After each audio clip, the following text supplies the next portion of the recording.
राष्ट्रिय परीक्षा बोर्डले चैत्र 19 गतेदेखि सुरु हुने माध्यमिक शिक्षा परीक्षा एसईको तयारी पुरा भएको बताएको छ। बोर्डले देशभरका सबै परीक्षा केन्द्रबाट बिहान 8 बजेदेखि एकै समयमा एसई परीक्षा सुरु हुने जानकारी गराएको छ। चैत 19 गतेदेखि सुरु भई 29 गते सम्पन्न हुने एसई परीक्षामा यस वर्ष 5,12,421 जना विद्यार्थी सहभागी हुने कक्षा 10 का परीक्षा नियन्त्रक टुकराज अधिकारीले जानकारी दिएका छन्।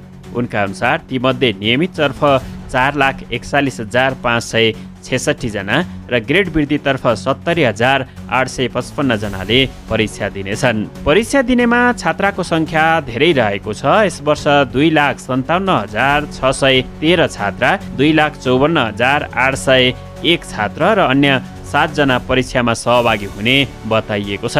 जापानको एक परीक्षा केन्द्रबाट 23 जनाले परीक्षा दिँदैछन्। यस वर्ष कोशीबाट 82,487, मधेसबाट 90,243, बागमतीबाट 1,09,513, गण्डकीबाट 43,972, लुम्बिनीबाट 91,802, कर्णालीबाट 39,769 र सुदूरपश्चिम प्रदेशबाट 54,635 जना विद्यार्थी परीक्षामा सहभागी हुँदैछन्। बोर्डले परीक्षाका लागि देशभर 1,966 परीक्षा केन्द्र निर्धारण गरेको छ भने देशभरका 11,379 विद्यालयका विद्यार्थी परीक्षामा सहभागी हुने बताइएको छ। परीक्षाको सम्पूर्ण तयारी पुरा भएको परीक्षा नियन्त्रक अधिकारीले जानकारी दिएका छन्। परीक्षाको तालिका अनुसार चैत 19 गते बिहान 8 बजेदेखि देशभर एकैसाथ परीक्षा सुरु हुनेछ। परीक्षाको पहिलो दिन अनिवार्य अङ्ग्रेजी विषयको परीक्षा सञ्चालन हुनेछ।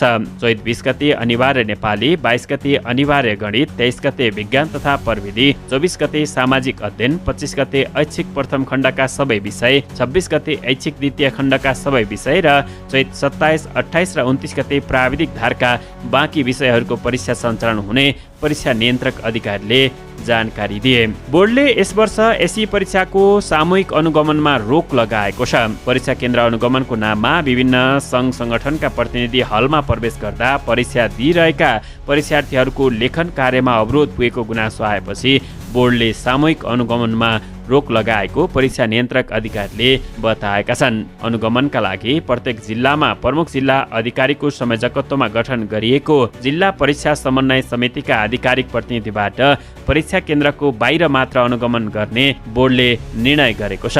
पत्रकारले परीक्षा केन्द्रको बाहिरी दृश्य मात्र छ्याङ्कन गर्न वा तस्बिर लिन मिल्ने जानकारी दिँदै परीक्षा हलमा केन्द्राध्यक्ष तथा त्यस दिन खटिएका प्रतिनिधिले मात्रै अनुगमन गर्न सक्ने व्यवस्था गरिएको उल्लेख छ। परीक्षा हलभित्र दृश्य छ्याङ्कन गरी सामाजिक सञ्जालमा राखेर विद्यार्थीमा विचलन नल्याउन बोर्डले सबैमा आग्रह गरेको छ। परीक्षा नियन्त्रण कार्यालयले 7 प्रदेशका लागि सबै जिल्लामा प्रश्नपत्र पुर्याएको छ। जनक शिक्षा सामग्री केन्द्र लिमिटेडमा छपाई सम्पन्न गरिएको प्रश्नपत्र ढुवानी गरी सुरक्षा निकायको सहयोगमा सबै जिल्लामा पुर्याइसकिएको परीक्षा नियन्त्रक अधिकारीले जानकारी दिएका छन्। साथै प्रदेशमा फरक प्रश्नपत्र छपाई गरिएको बताउँदै परीक्षामा सोधिने प्रश्न 6वटै अनिवार्य विषयका प्रदेश अनुसार फरक फरक प्रश्नपत्र छापिएको उनले जानकारी दिए। उनका अनुसार यदि कतै प्रश्नपत्र बाहिरियो भने सम्बन्धित प्रदेशको निश्चित विषयको मात्रै परीक्षा रद्द गरी पुनः प्रश्नपत्र छपाई गर्न सकिने व्यवस्था गरिएको छ।